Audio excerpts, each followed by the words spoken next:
हरि ओम आनंदम प्रशांति जीवन दर्शनम नमो नारायण नारायणम।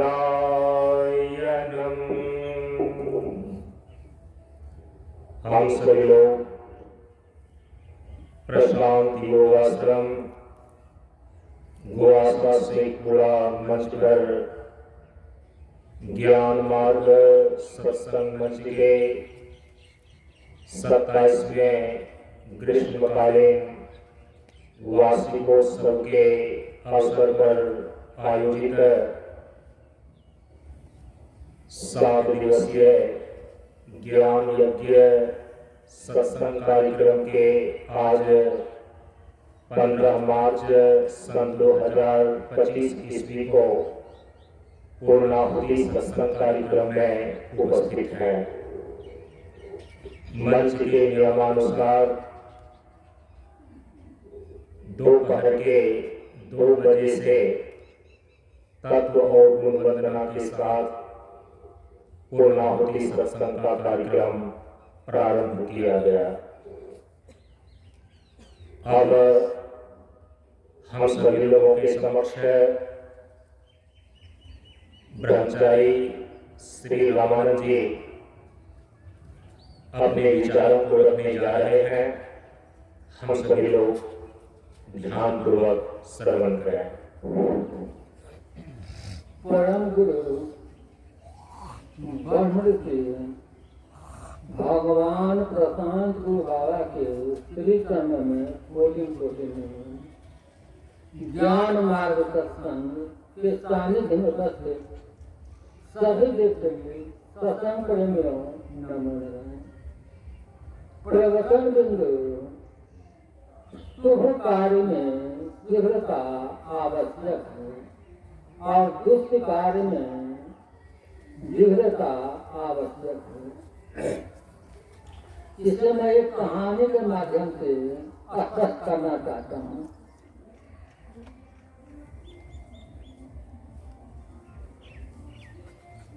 दस घोड़ा है, 10 घोड़ा में एक समान बल है, साहस है, शक्ति है, सामर्थ्य है। 10 घोड़ा नवजुवक है। 5 घोड़ा सफेद रंग का है और 5 घोड़ा काला रंग का है। काला और गोरा ये 2 रंग 2 जाति में विभक्त करता है। जाति के आधार पर अर्थात काला और गोरा के आधार पर गुटबंदी हो जाता है, दलबंदी हो जाता है और 10 घोड़ा में युद्ध छिड़ जाता है।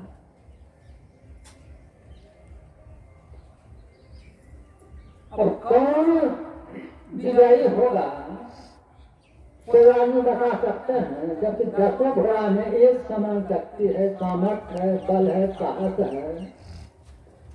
और काला घोड़ा ये 2 जाति का है। जाति के आधार पर 2 गुट हो जाता है और दोनों गुट में घोर संग्राम छिड़ जाता है। कौन विजयी होगा कोई बता सकते हैं?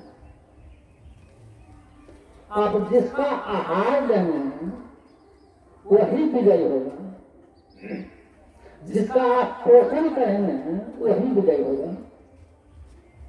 जिसका आप आहार नहीं देंगे, आहार के अभाव में वह कमजोर पड़ जाएगा, खोखला पड़ जाएगा, निर्बल हो जाएगा। अंतःकरण की 2 वृत्तियां हैं, एक सफल गुणी वृत्तियां और एक तमो गुणी वृत्तियां। सफेद गुणी वृत्तियां सफेद घोड़ा का प्रतीक है और तमो गुणी वृत्तियां काले घोड़े का प्रतीक है। दान, दया, परोपकार, सेवा, ब्रह्मचर्य, सहस्रता, ये सभी सफेद घोड़ा के प्रतीक हैं, अर्थात सतोगुण के प्रतीक हैं। काम, क्रोध, लोभ, मोह, ईर्ष्या, मत्सर, ये सब काले घोड़े का प्रतीक है, अर्थात तमोगुण का प्रतीक है। अंतःकरण में दोनों प्रवृत्तियां हैं, सतोगुणी प्रवृत्तियां भी हैं और तमोगुणी प्रवृत्तियां भी हैं। दोनों में संग्राम चल रहा है। कौन विजयी होगा? जिसका आप आहार लेंगे। आहार कहने का तात्पर्य यहाँ अभ्यास है। आप जैसा अभ्यास करेंगे आप वैसा ही हो जाएंगे। यदि आप अच्छे अभ्यास करेंगे तो आप महान बन जाएंगे, और यदि आप बुरा अभ्यास करेंगे तो पकड़ के खाई में चले जाएंगे, गड्ढे में चले जाएंगे। सारा खेला अभ्यास का ही है। हम जो कुछ सोचते हैं, विचारते हैं, संकल्प करते हैं, कर्म करते हैं, यह हमारे अंतःकरण में मुद्रित होते जाते हैं, अर्थात लिखे चले जाते हैं, और संस्कार के रूप में, और वही संस्कार हमें बार बार कर्म करने के लिए प्रेरित करता है। जो कोई व्यक्ति शराब पीता है, शराब पीने का इच्छा उसे ही होता है। जो कभी शराब पिया ही नहीं है, शराब पीने का इच्छा होगा। जो कोई व्यक्ति खरीद खाता है, गांजा पीता है, गांजा पीने का इच्छा, खैनी खाने का इच्छा उसी को होगा। जो कभी गांजा पिया ही नहीं है, खैनी खाया ही नहीं है, उसे कभी इच्छा भी नहीं होगा। क्यों? क्योंकि हम जो कोई सोचते हैं, विचारते हैं, करते हैं, संकल्प करते हैं, वह आकाश में कर्म के रूप में फैल जाता है। अच्छा कर्म करते हैं तो अच्छा कर्म, अच्छा प्रवृत्ति आपको अच्छा करने के लिए प्रेरित करता है, और बुरा करते हैं तो बुरा कर्म आपको बुरा कर्म करने के लिए प्रेरित करता है।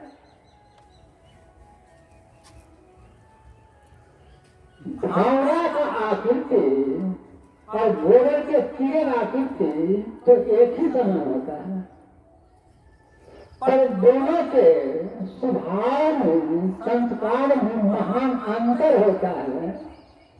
गोबर का कीड़ा गोबर पर ही जाके बैठेगा, गोबर नहीं घुसेगा, और भावना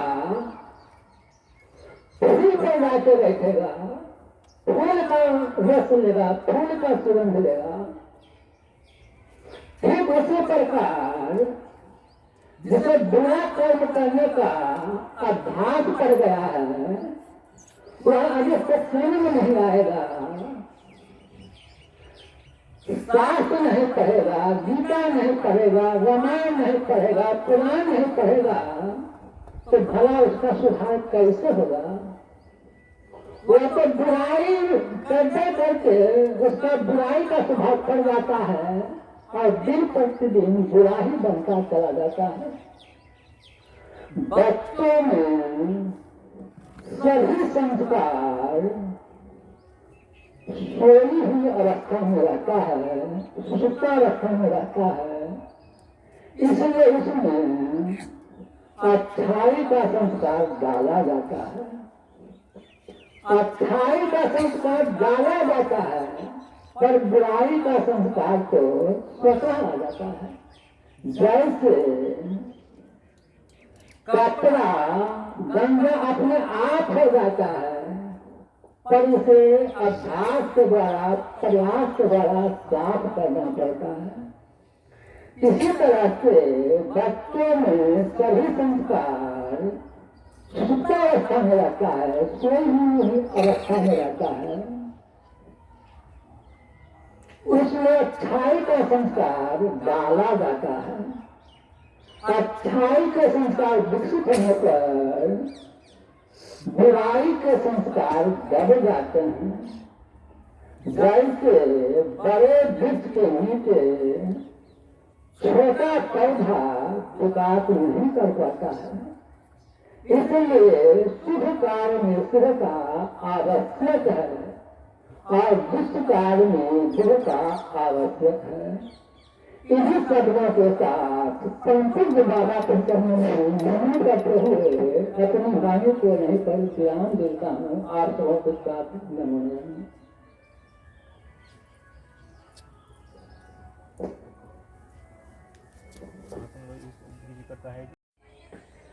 कन कन में तुझको ही देखूं,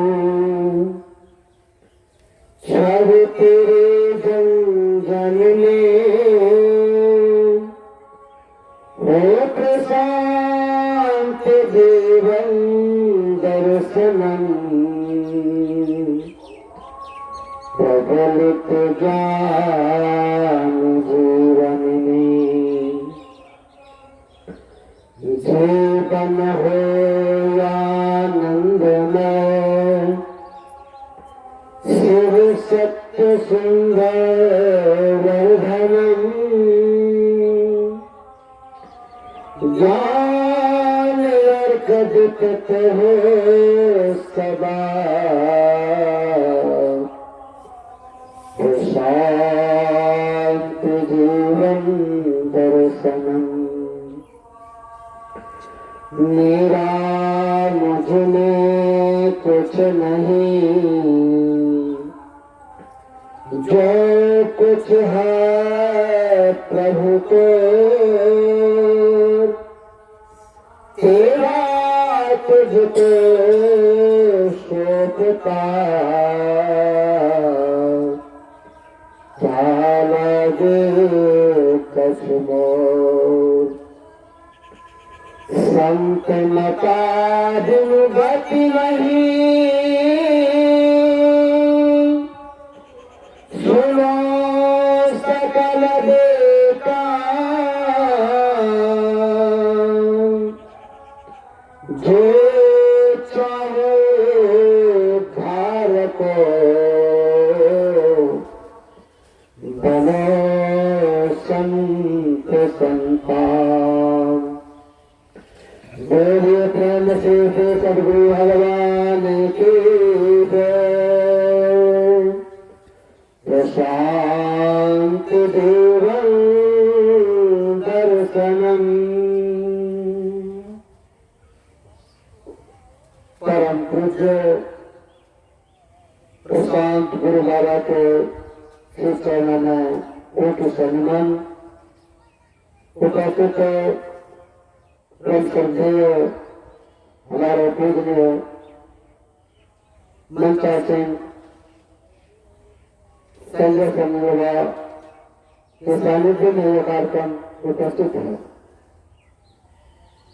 यह अनेकों बाबा के 2000 वर्ष के बाद यह कार्यक्रम इनके माध्यम से चल रहा है और जहाँ कहीं केंद्र का फोटो चल रहा है। केंद्र और यहाँ के अंतर में यही है, उन्होंने मंच बनाकर प्रवचन करके कार्यक्रम कर रहे हैं और केंद्र की जिंदगी जो है वहाँ के वक्ता प्रवक्ता कर्मचारीगण जो भी है वो उपस्थित होकर के 2 दिन का सत्संग करते हैं, क्योंकि इनको हमारे सानिध्य में हमारे समक्ष में उसके अधिकारी का पद दिया है। इनका पत्र लाने वाला मैं हूँ। पत्रवाद उस रूप में बाबा मुझे रखा था, मैंने को लाकर दिया। मैंने इस पत्र का वाहक अपना कार्य पूरा करे हैं।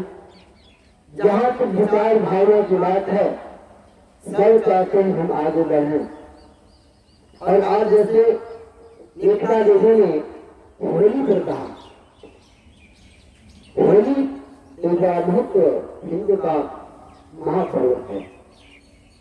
ये जो हिंदू का महत्व इसलिए है जो अपने हिंदुत्व को साक्षात करे, अपने अंदर के रास्तों को दूर करके जगत को प्राप्त करे। जैसे महासुर असुरों के राज्य में हिरण्यकश्यप के सुपुत्र पैदा हुए, देव नारद जी के सानिध्य में संतान उत्पन्न हुआ और संपन्न हुआ, ज्ञान का प्राथमिक प्रसाद हुआ। यहाँ से आने बाद जब इनके सुपुत्र किया गया, यह पुत्र को उन्होंने अपने राजपाट के सहारे से पढ़ना चाहा, उनके शिक्षाचार्य ग्रह थे। तो शिक्षाचार्य के माध्यम से कहा कि हमारी शिक्षा पूर्ण करे राष्ट्र का, लेकिन उनके सफलता असफलता था। उस सफलता के कारण विभिन्न प्रकार की घटनाएं और उनके साथ घटनाएं थी। अनेकों घटना के साथ भक्त प्रहलाद अपने अड़िग हो गए। सफलता ये करवा, जीत दिली का कहा गया कि सत्य में गए थे। भगवान जब तक कृपा होते हैं ना, तो दो भुजा वाले कुछ नहीं कर पाते हैं। ये तो सरकार भुजा वाले हैं, उन्हें क्या भी करवाएंगे। अनेकों अंत में हुआ, भक्त प्रहलाद ने अपने मां भाई के साथ, बुआ के साथ परम पिता अपने पिता को भी प्रणाम करता सर्वोपरि पहुंचाया। यह प्रहलाद का प्रथम कार्य साबित हुआ कि पुत्र को कितने प्रताड़ित किया पिता ने। पुत्र अपने सत्य धर्म को नहीं छोड़ा, छोड़ कर नहीं उनके अंदर चलाया। पिता जो कहे आप ही पूछा, भगवान क्या है? क्योंकि भगवान तो हमारे दुश्मन हैं और हमारे पिता इतना कर्म हो और अग्नि बन गया उनका। एवं प्रकार की आत्माएं देती हुई कठिन हुआ, उन्हें खुद मारने के तैयार हुआ, फिर भी नहीं मार सका। अंत में भक्त प्रहलाद ने परमात्मा से याचना किया, वह सत्य किया उनको। जब भक्त प्रहलाद के प्रेमिका भगवान ने भाई से कहा, इतना तो अपने हाथों से क्या करेंगे, मुझे एक बलिदान है, हिमालय का गिरा हुआ, मैं ओढ़ करके बैठ जाऊंगी और सुखद प्राप्त हो जाएगा, आप भाई का क्या करेंगे? वही बात भी इसी प्रकार की रचनाएं से बनी प्रहलाद का मुख बदली हुआ। जैसे जैसे कभी तो कहते गए प्रहलाद जी का हल हो गई। अंत हुआ जब भक्त प्रहलाद को दिखाया गया आपको देखने माँ हरिका जी के साथ में, तो उस समय में कौन हमारा रहे हवाएं कौन रही हैं, तो यही 12 हवा है। उन्होंने ऐसी हवा चली कि हरिका जी की चादर ओढ़ करके प्रहलाद जी के ऊपर आ गया और हरिका जी दहन हो गया, उसमें प्रहलाद जी जयकार करके निकला। उसी के विषय में हमें जो होलिका बनाते हैं और होली रंग का जो होली का जो जयकार रहते हैं प्रहलाद जी की जय को। इसी कहते हिंदू का महापर्व है। सत्य का विरोध प्राप्त हुआ है, असत्य को पराजित किया है, इसलिए इसका विरोध हमेशा रहेगा। इन भावना के साथ मैं अपने मन को ध्यान देता हूँ। तरफ जो गुरुदेव को हमने करते हैं एक साथ को भूल